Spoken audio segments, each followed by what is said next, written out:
be like. He's only a yearling, maybe last year's hatchlings. What sort of mood are you going to be in? Come on. There's a little stick or something. He's a little bit flashy. 2 secs. Look at you.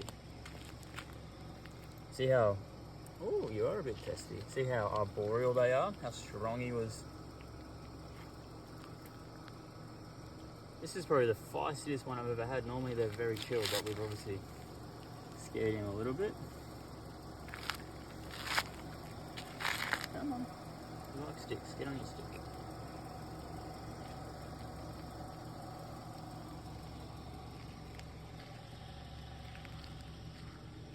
He's a cute one. Really small.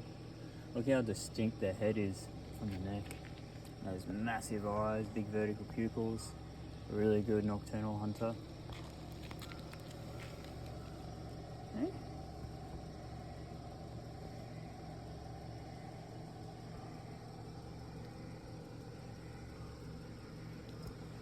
And what I was saying before, see how strong he is?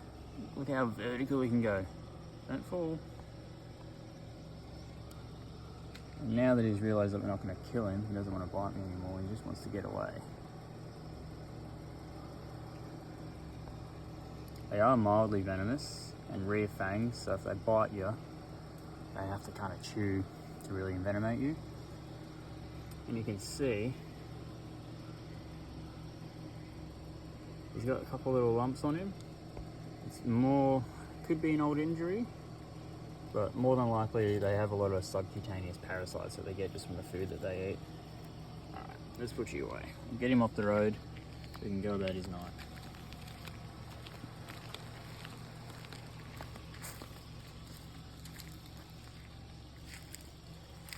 Keep going, off the road. Go the other way.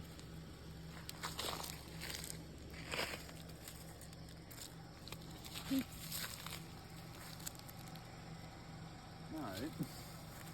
Keep going. Go that way. Good snake.